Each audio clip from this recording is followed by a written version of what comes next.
Okay, welcome. Well, thank you so much for coming. Now, some of you who've been through lots of Bible courses with me in School of Continuing Education and so on, this first day of our new beginning will be certainly a duplication for you. You've heard me go through this many, many times before. But because I'm hoping we have some people who didn't go through the Genesis study with us 20 years ago, when we began, and didn't go through with us 12 years ago, we're going to do a little review about this first book of the Bible, and then we're going to get right on into these greatest texts ever written. So I'm going to ask a few questions for you to help me along here. If you think you know the answer, want to respond, just raise a hand or speak right out. And we're going to start with a fresh, blank page, and we're going to go through the greatest text in the Bible. And that, of course, is my judgment about that, but the ones that I think are the greatest portions of the Bible. And when I say that, I don't mean that other portions ought not be there. I simply mean there is a reason why we all know the 23rd Psalm and you don't know the 17th. Some parts of the Bible are more helpful to us than others. Some parts are more helpful than others.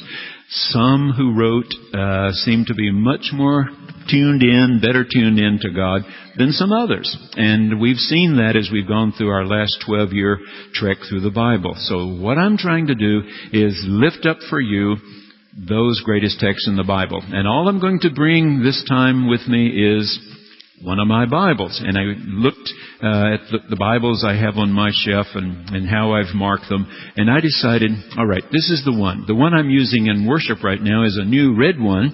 And I've just begun with it. So I've just started to mark it up. But this is one of the Bibles that I went through one 9-year period here in preaching. Just to remind you, the lectionary is based on a 3-year cycle. But because I do a whole year on the Old Testament, a whole year on the Gospels, and a whole year on the Epistle, it becomes a 9-year cycle for me. So every 9 years I buy a new Bible. This is the Bible that I used for the last 9-year cycle. And when I finish each one, I put it on the shelf. So it really is not just my thought about the greatest text in the Bible. It's also some very knowledgeable women and men of our major Christian denominations. And I mean by that, the Roman Catholics participate in this, the Episcopalians, the Lutherans, the Presbyterians, the Disciples, United Methodists, all participate in preparation of what we call the New Common Lectionary. And so in any of those churches who choose, ministers are usually not required to preach the lectionary, that is, these greatest texts, but I do choose to, and so those are the ones that are marked in here. The ones I preach from over a 9-year period. And those are the ones we're going to deal with. But of course I can do it differently for you from what I do in a sermon. A sermon is not only about the text, but it's also about trying to make it applicable with the most current illustrations possible. And so Monday I start with this much material, and Tuesday I'm here, and Wednesday I'm here, and Thursday's outline day, and Friday is find the illustrations. We don't have to do that in here. It can be just Bible. And so this is the Bible I'll be using, and it's all I intend to bring to our study this time, is my Bible marked to the greatest text in the Bible. All right, let's say a prayer and we'll get underway. God, thank you for this book of yours. John Wesley and we believe it's the most important book in the world. We remember Mr. Wesley's having written, I want to be homo uni libre, a man of one book, and I'm counting on that book to get me to heaven. So in this book, we want to know as much about you as you've been willing to tell us about yourself, and we want to know how we can respond to your love that overtours us again and again, and how we can treat each other as if we really believe we're all children of one God. So help us as we work through this great book of yours again. Give us new insight, new wisdom, new understanding with each other as we go. We go in Christ's name. Amen. All right. Let's talk about this book of Genesis is one of 5 that the Jewish people call what? They call it the Torah. And that word means, in English, Yeah, good. It does not mean law. It means the teachings or the instructions. Some of you who may watch a program on television that interviews actors, actresses, directors, playwrights, and so on, Mr. Lipton gets to the end of the program, whoever he's been interviewing is asked a series of questions that comes from a French interviewer from Paris, and he likes very much Mr. Vivo's questions, and so he asked these of the guests. And the last question that he asks every time is, if there is a heaven, what do you hope to hear when you arrive at the gate? And when Steven Spielberg was given this whole hour and interviewed about all of the great movies he's made, then the question, Mr. Spielberg, if there is a heaven, what do you hope to hear when you get to the gate? And he said, thank you, Stephen, for remembering. Remembering the teachings, remembering the instructions. Thank you for remembering what you were taught. Okay, there came a time after Alexander the Great when more Jews could read and write Hebrew than could read and write Greek than could read and write Hebrew.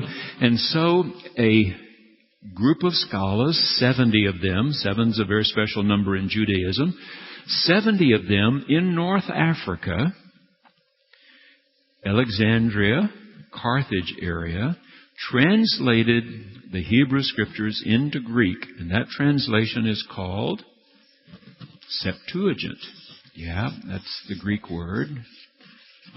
And if you do reading in serious commentaries, you'll often see this designation. And that little abbreviation, 70 in Roman numerals, of course, is a reminder this is the Septuagint. They don't always spell it out, but the LXX, the 70, the work of the 70 is what it's called. Okay, so in the Septuagint, those who translated, therefore, changed this word into a Greek word, and what was it? Remember what they called it in Greek? Torah, sorry. Yeah. It's called in Greek Pentateuch. But it doesn't mean the same as Torah. It's the word that relates to the 5 scrolls, and so here we have the key, Penta, that we have in Pentagon, okay, a 5-sided building, that we have in Pentecost, 5 times 10, the 50th day after the resurrection of Jesus. But here, Tuch scrolls, the 5 scrolls. Okay?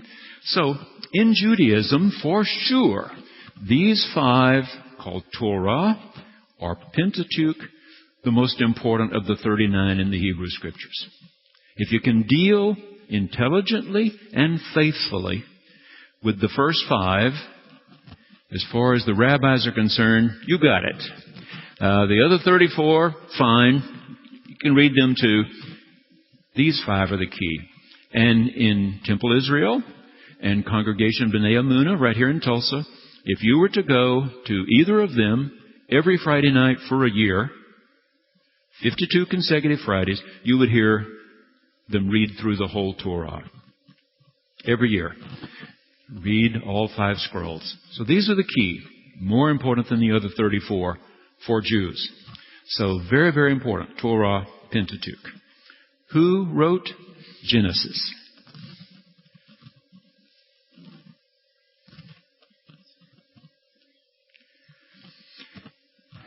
All right. Not Moses. No, that's right.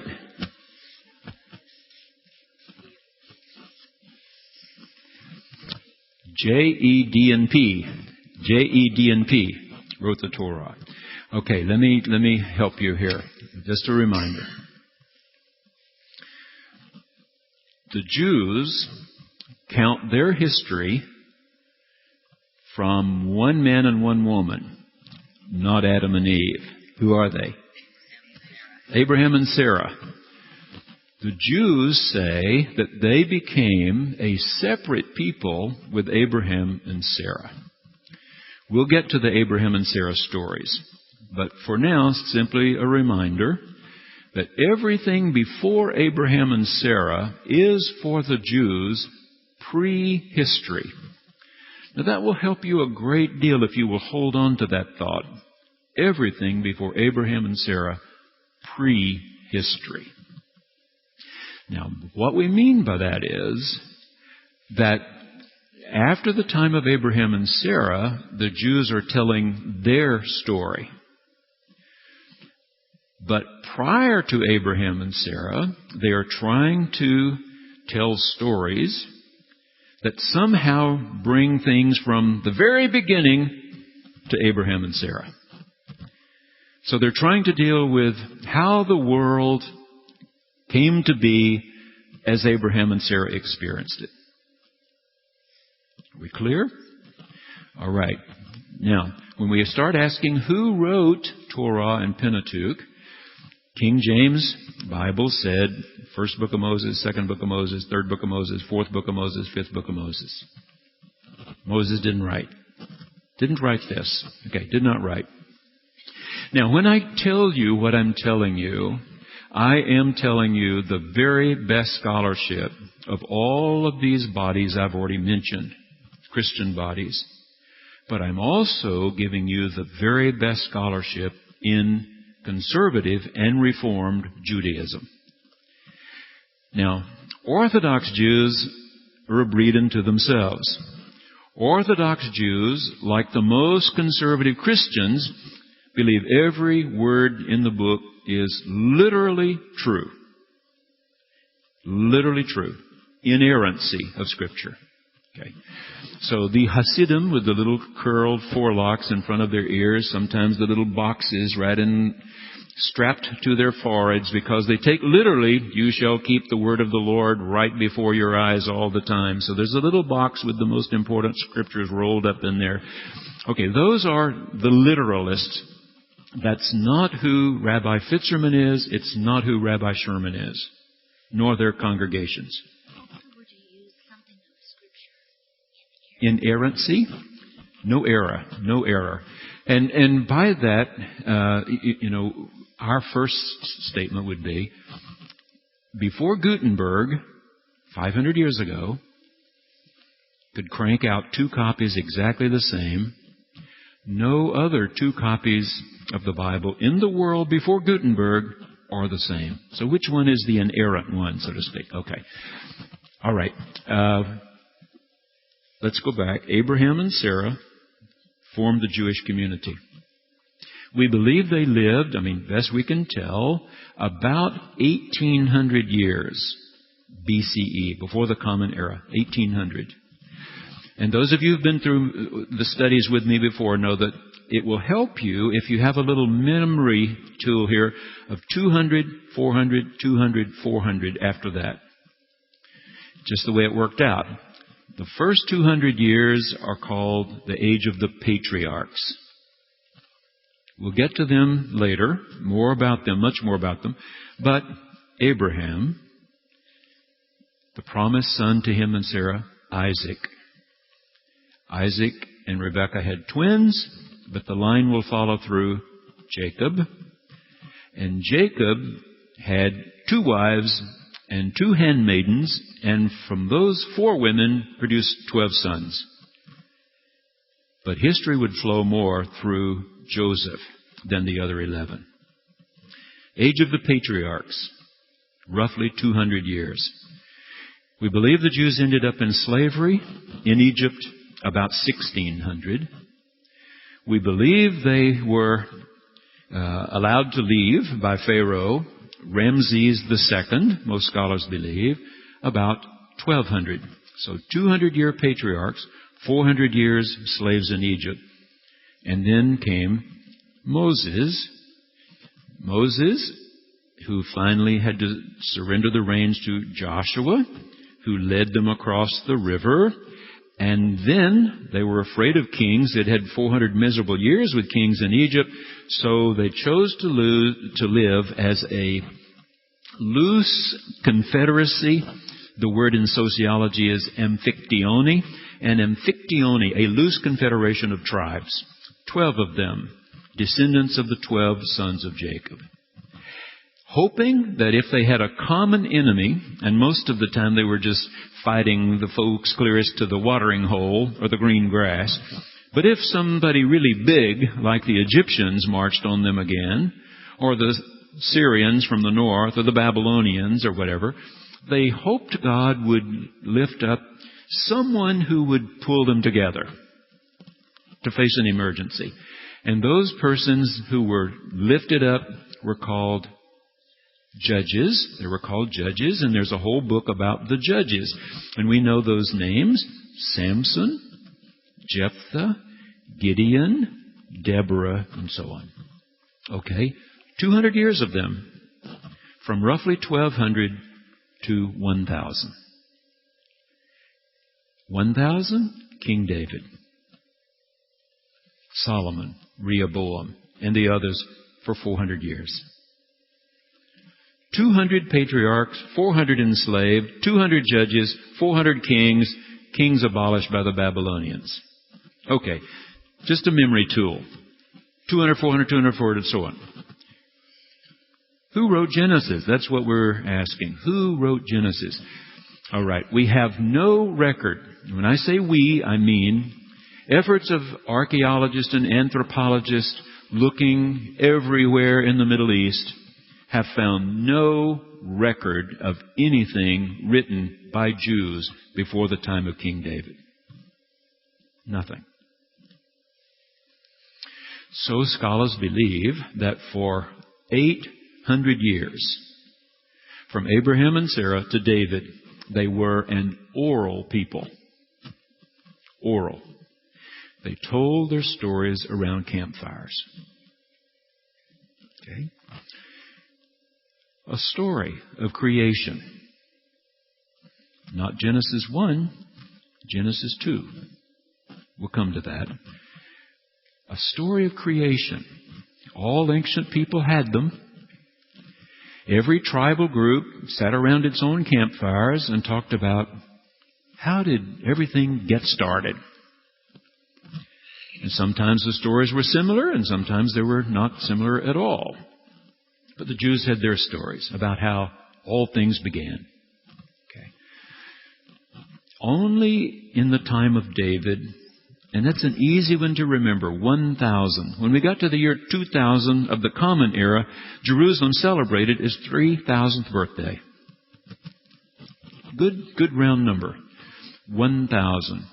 So, David, you remember, was told, you have the personality, you have the skills. He was first made king of the southern tribes. You're strong enough, David, if you would build a new capital city that's neither north nor south, but right on the border between north and south, you could pull all 12 tribes back together. Why were they separated? Why were the tribes separated? Yes, you're doing well. Once again. Okay.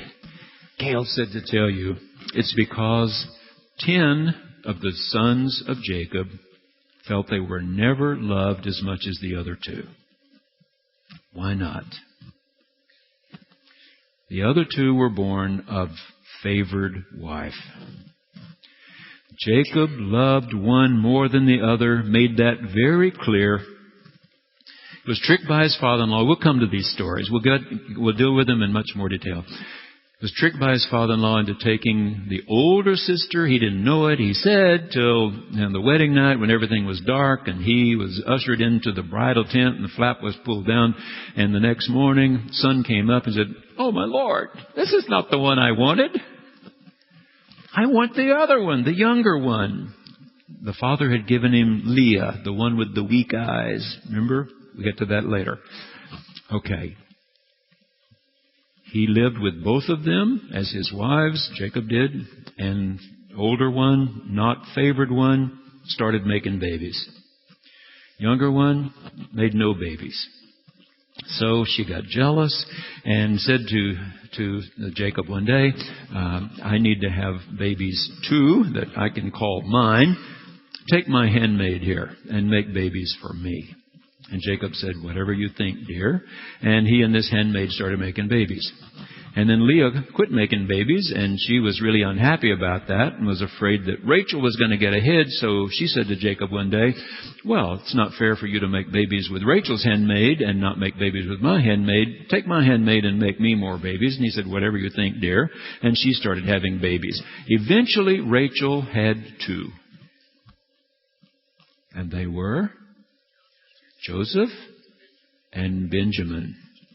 And she died giving birth to Benjamin.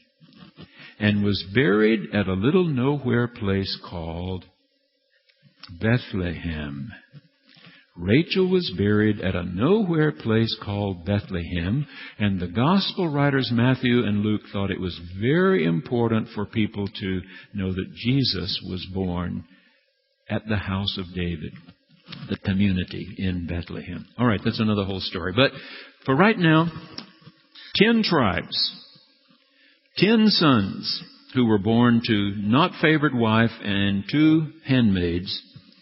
The 3 women produced 10. Rachel produced 2 herself, just 2. Joseph and Benjamin. And you and I today are facing in this world Shiites and Sunnis going at each other over something that happened 1,400 years ago. What they're fighting about is who was chosen to succeed the Prophet Muhammad. That's what they're still upset about 1,400 years later. That's why Sunnis and Shiites are still fighting each other after all these years. Well, guess what? The Jews didn't forget any better. They didn't forget any better than the Muslims have. 10 tribes felt not as loved as the other 2, so they banded together with each other against the other 2. David, Bethlehem. David in Bethlehem, he was king of the 2 southern ones, but built a capital city on the border between the 10 in the north and the 2 in the south, and called it Yerushalom, the city of peace, the city of well-being, on a place called Mount Zion. So we sing in July, we're marching to Zion, right? This beautiful city of God.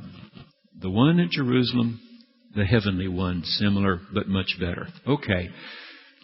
When David united the tribes, pulled them all together in one capital, Solomon was in many ways as capable as his father, kept all 12 together. When Solomon died, Rehoboam became king. He summoned the cabinet of his father and said, what do you recommend? And they said, your father has taxed the people severely to build the magnificent temple sitting on the top of Mount Moriah, and even more, he spent on the palace, of course. Give them a break. I recommend a tax cut. That wasn't what he wanted to hear. He fired all of them, brought in advisors his own age, who said to him, well, you got to show these people how tough you are. Say, you think my father demanded much of you? I would demand more. But he wasn't his father, and he wasn't his grandfather. And the northern tribe said, well, goodbye. And they withdrew and separated again and were never reunited. Never. Okay. It was during the time they were together, the 12, that scholars believe J and E stories were put together. All right. How do we come up with these names J and E? All right. In Hebrew, as in German, the J has a Y sound. Okay. If you're going to say yes in German, you say ja, but it's spelled J-A. All right? J-A is Yah. So the J writer, and we don't know who he was. They don't speak of it as being one person. They speak of it as being a person who told generation by generation, a new person, a new person, a new person, handing down the stories where God was called more than any other way by the name given to Moses at the burning bush. We'll come to that very important story later. But for right now, Moses, when God told him to go back to Egypt, face down Pharaoh, said, all these tribes in the Middle East have very similar names for God. If I get there and Pharaoh is not letting your people go, what am I going to do? Everybody's screaming, Il El El, Il El El, Il El El. And God said, I'll give you a different name. And the name he gave Moses was Eye Asher Eye, shortened by the Jews to YHWH.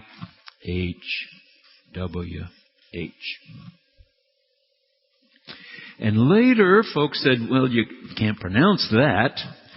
So we added an A right there, and we put an E right there. And you'll see in many commentaries today, Yahweh. W's are also pronounced like V's, as you recall, in Hebrew and German, like a V. So sometimes people go and say Yahweh, but technically scholars call it Yahweh. Yahweh. So J refers to those passages where God is called most often Yahweh. But that wasn't all. They also discovered that where Yahweh is the name for God, the holy mountain is Sinai. Sinai is where Moses saw the burning bush. Sinai is the mountain Moses ascended with the people. The people at the foot of the mountain. He up the same mountain to get the Ten Commandments. In E, the holy mountain has a different name. In J, scholars believe this is the more primitive one in many ways. In J passages, God just walks right up and speaks to folks. Morning, Adam. How are you, God? I'm fine. How are you, Eve? I'm doing fine. Cain, where's your brother? How should I know? Am I my brother's keeper? In the E passages, it's almost as if someone asked the storyteller, now, do you really think God walks up and speaks to people where they hear Him with their ears? Well, no. No. Then how does God reveal Himself to people? Visions and dreams. In the E passages, God is called Elohim. The holy mountain is called Horeb. And you have visions and dreams. Jacob put his head down on a rock, fleeing from his angry brother, and had a dream of angels ascending and descending on the ladder. And he woke up in the morning and said, I've been in the very presence of God. I had a dream, a vision. And Joseph does very well in Egypt because he can interpret dreams. Interpret dreams. So they found these passages. All of these passages had certain characteristics. All of these passages had certain characteristics. And so they said, we have two different sources here. We have a J source and we have an E source. Now once again, you can go to Temple Israel. I can tell you the names of the books because I bought them. And the scholars that Rabbi Sherman's reading and that Rabbi Fitzerman are reading are saying the same thing I'm telling you. Trust me on that. Orthodox, that's a different thing. But the two Jewish groups in our community, who wrote the Torah? J-E-D and P. That's what the rabbis would tell you. J-E-D and P. Exactly what I'm telling you. All right. So in Genesis we have J and E. All right. Now we've got to get two more here.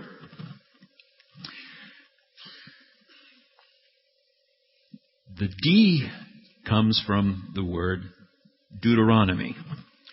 Okay. But this group did more than Deuteronomy. I don't want to leave any letters out here. All right. Just to refresh your memory. We have no record of there being a Deuteronomy until the 8th century, 700s, 725. So we're almost 300 years after David's reign, almost 300 years later. The Assyrians have poured over the northern borders. Remember, tribes are separated again, 10 and 2. Destroyed the northern tribes. And I always use the same expression. They raped, plundered, and intermarried until the Jews ceased to be a separate people. A team from my alma mater, SMU, doing work right near Caesarea, where Pontius Pilate lived, dug down to that level of fire and debris from the Assyrian assault on the northern tribes in 725. I saw it myself. I wasn't there when they found it. I've seen it since. Okay, you can see the level where the fires and everything were. Okay, the northern tribes were destroyed. The southern tribes still have Jerusalem included in their territory. And the priests are saying, God is letting this happen to us because we are not keeping faith. They had had lousy king after lousy king.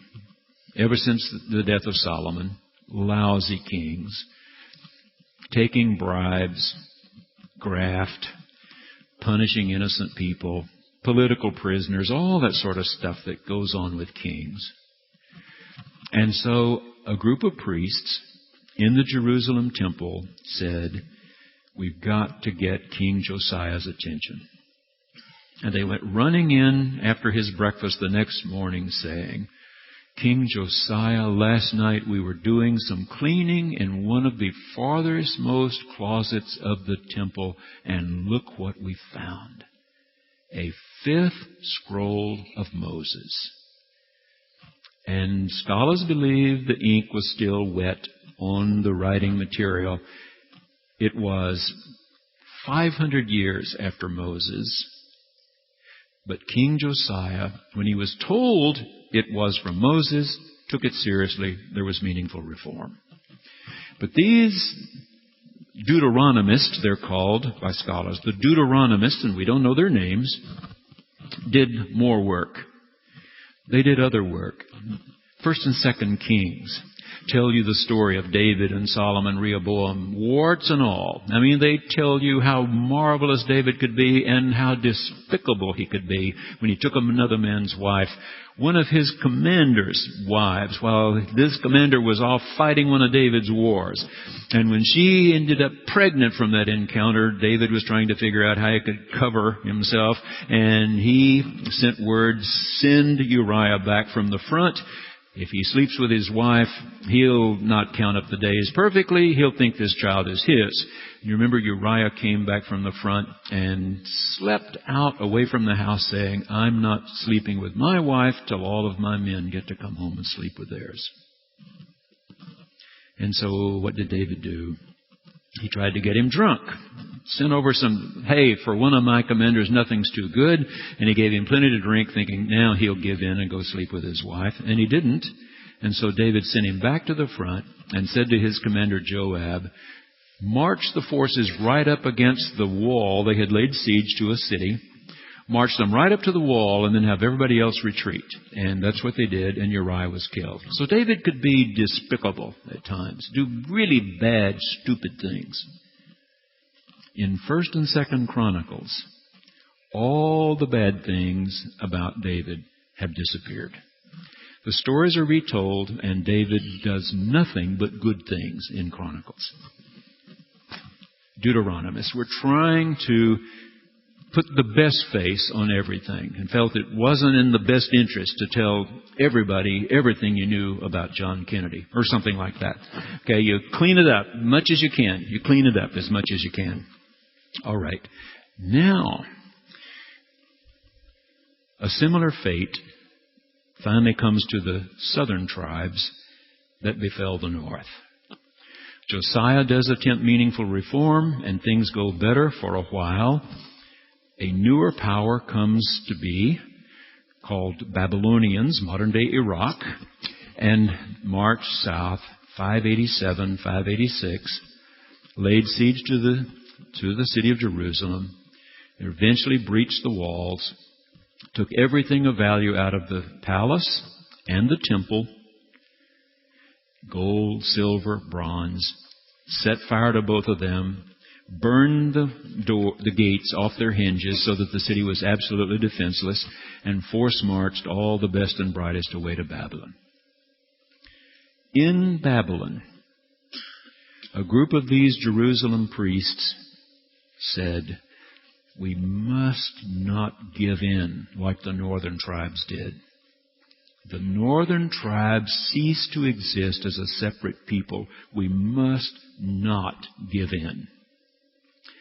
Ezekiel was there, and he wrote. A second writer whose work would get affixed to the scrolls of Isaiah. We now call it Second Isaiah. It's that middle portion of that important scroll got written during that time. But we also believe these priests, trying to speak to their generation, added all the connections to the stories that had been collected from J&E. In other words, all those begats. We think these had just told the best stories about our people. And the priests felt they had a generation that wanted all this stuff connected. And so they connected the stories.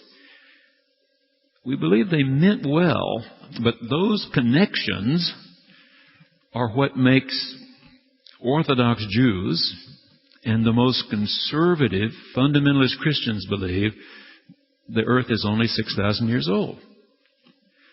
It's what caused Bishop Ussher in the Anglican Church to come up with this date of a rainy Tuesday afternoon in October, 6,000 years ago, that God created everything in 6 days. The connections intended to make all the stories make sense have devastated so many saints who want to believe that everything in the Bible is perfectly true. Inerrant. Okay? So P is simply the priests. But we also believe these priests wrote Genesis 1. Every indication is that the language, the Hebrew words and phrases that are used in Genesis 1 are of a much more recent time than the expressions used in these texts. Now let me go into a little more detail with that. This is the story I use always for this, and it's absolutely true. It may not be helpful. It's true. Many years ago when we were in Beaumont, Texas, I had two young men who transferred into Beaumont with their wives and small children, who had been Vietnam veterans and had gotten home from Vietnam. Both were college graduates, and both of them had gone to work for Nalco Chemical. And Nalco Chemical was supplying all these big refineries down there with the chemicals they needed to keep their water towers free of algae and all that sort of thing. So these two young men were doing well. They were selling to those biggest refineries, DuPont, Exxon, Mobil, so on. They were all lined up along the ship channel down there from Beaumont to Port Arthur. Some of you have been there, Orange, Texas. These two young men joined our church with their wives, and one of them said to me, "Well, you look fairly fit. Do you run?" I said, "I do." "How far you run?" I said, "I run 4 miles every afternoon." "Well, why don't you run with us?" I said, "I don't know if I can run as fast as you guys." "Oh, yeah, we'll run your pace. You run with us. We'd love to run with you." I said, "Okay, I'll be at the Y tomorrow afternoon at 5:30. And they said, "No, we run at 5 in the morning." And I said, 5 in the morning? I don't do 5 in the morning. And they said, "We'll be in your yard in the morning at 5:15. Try it a few days. You will love it. We'll run 4 miles. You'll shave and shower and be at work before anybody else and get more done. You'll love it." I hated it. I would wake up half dozen times every night and look at my watch to see how much longer I had to sleep, And they said, well, since you've done this all your life, you may need to do it a month. I did it a year. I was determined. And at the end of a year, I hated it just as much. And I said, I'd rather die tomorrow than keep doing this. Okay? This is not fun for me. So they agreed to run with me at 5:30 in the afternoon. But that year that I was getting up at that ungodly hour, getting back to my house, about 5:30 and starting to shave and shower, I had a little television in the bathroom that I can see in the mirror while I shave, see if the world's blown up. Well, nothing's going on at 5:30 in the morning. Now, back then, this almost 40 years ago, remember, almost 40 years ago, they were starting to have college classes on television.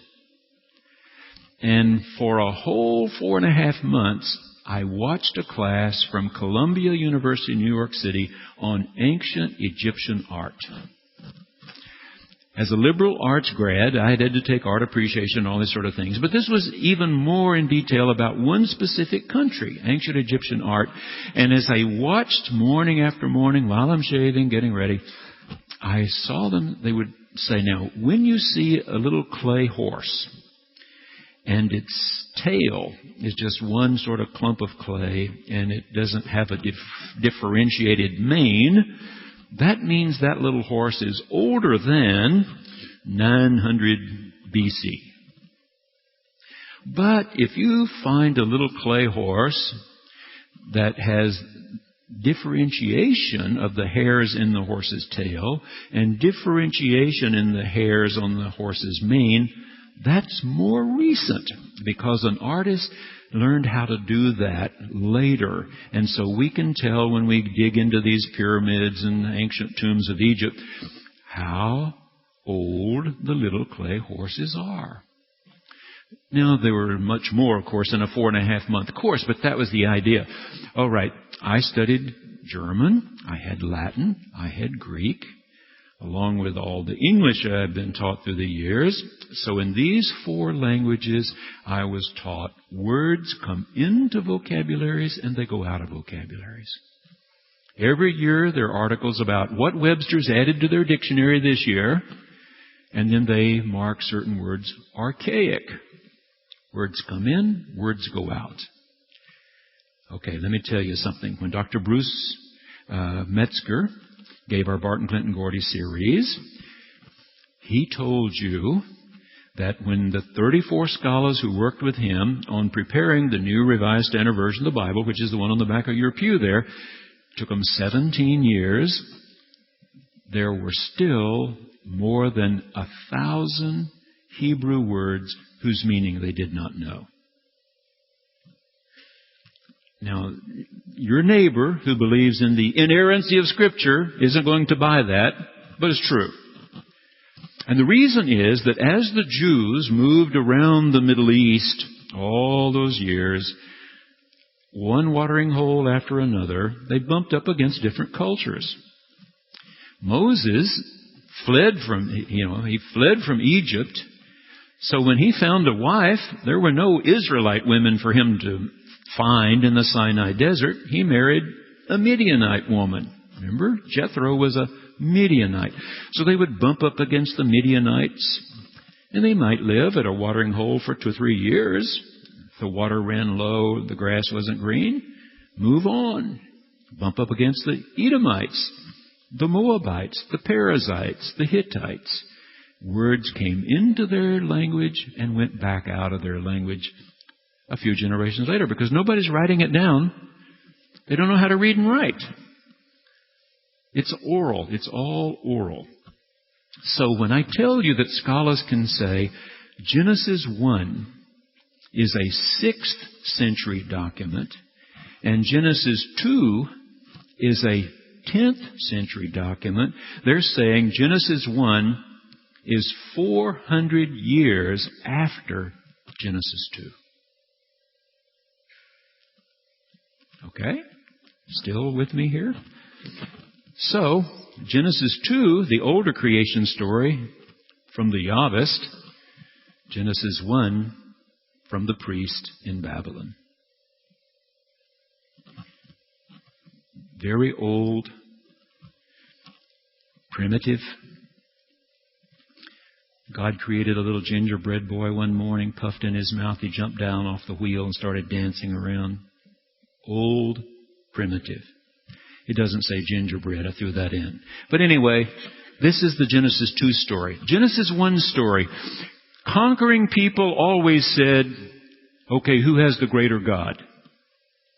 Our God, your God.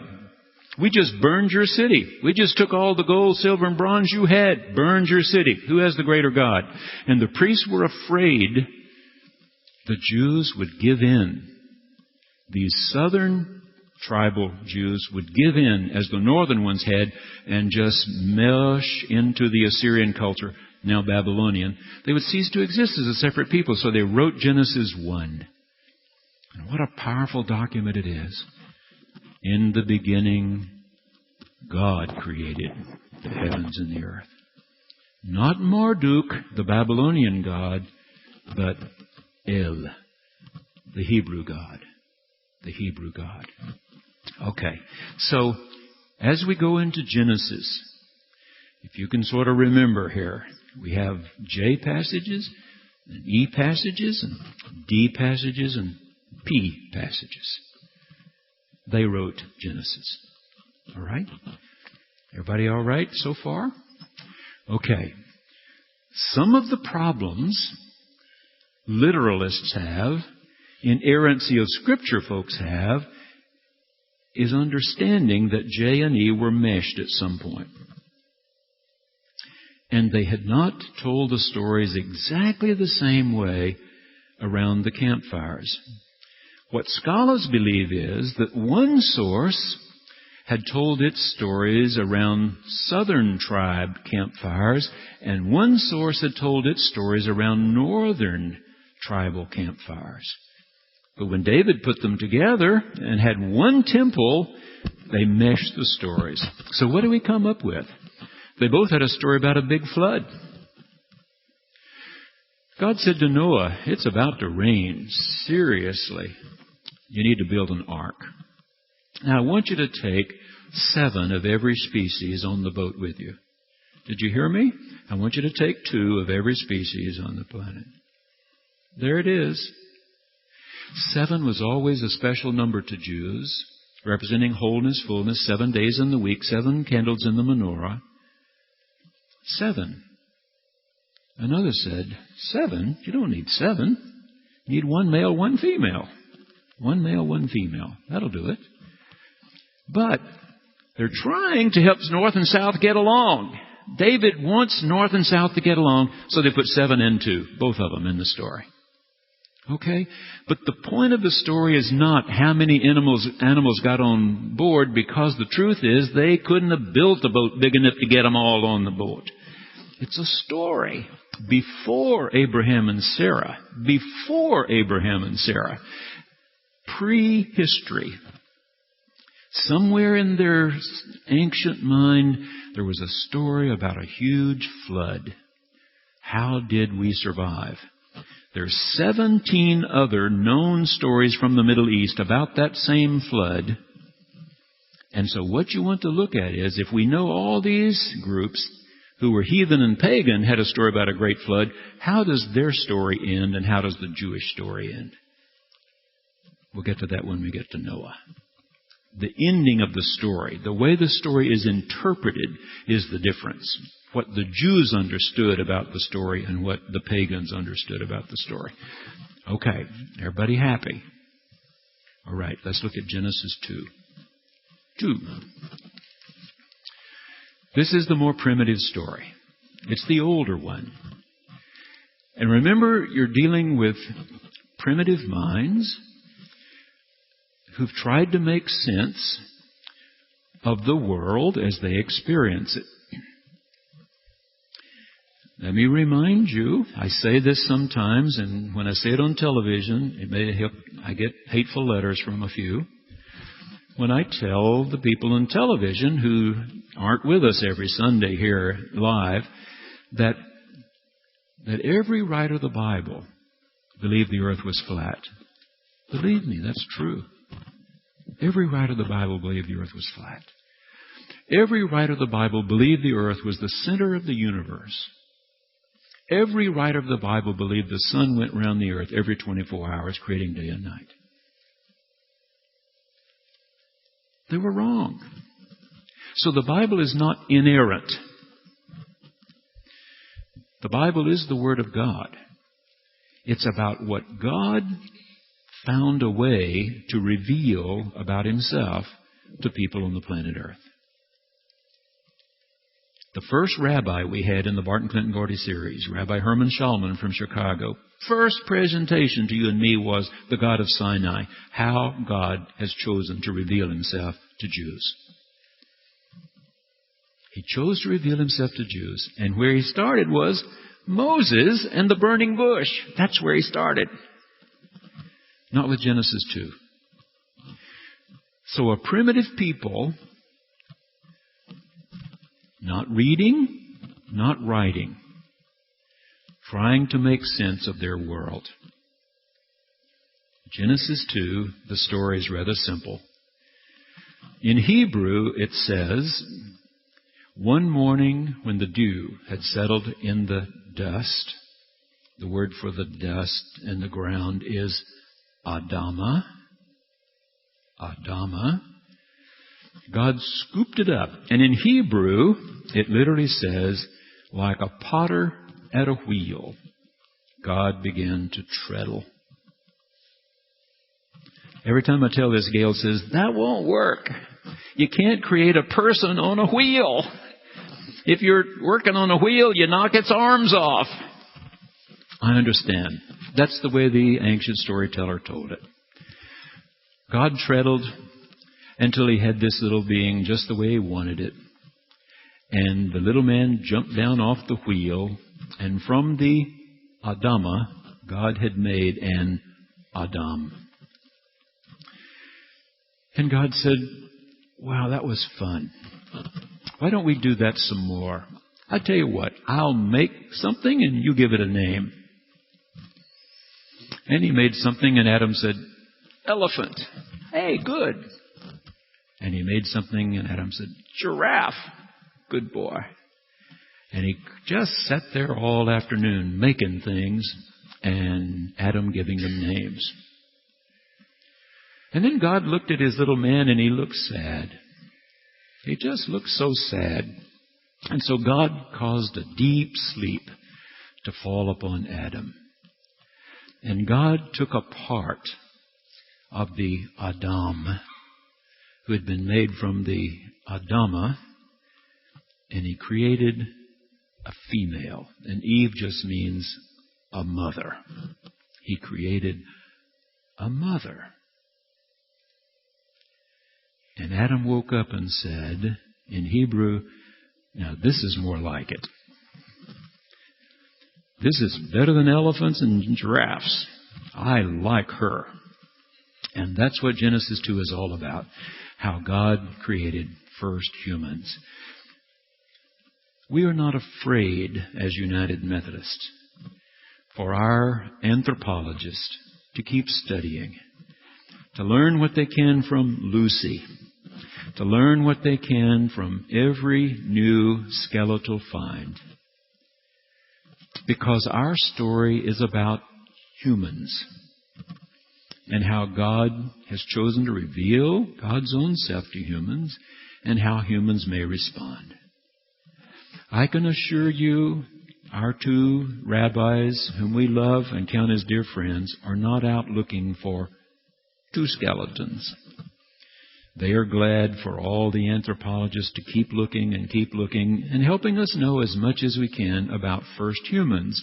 It will not in any way diminish this ancient story that when breath was breathed into first man and first woman, it was God who did it. It was God's Ruach. God's Ruach breathed into humans. And that God so loved what He had made that He kept initiating relationship with them, kept initiating relationship. how could he and they be rightly related? Okay? Next week, we'll see what the priest had to say about creation in Genesis 1. Thank you for coming. If you haven't been to church, don't rush off. I'll be back in 10 minutes.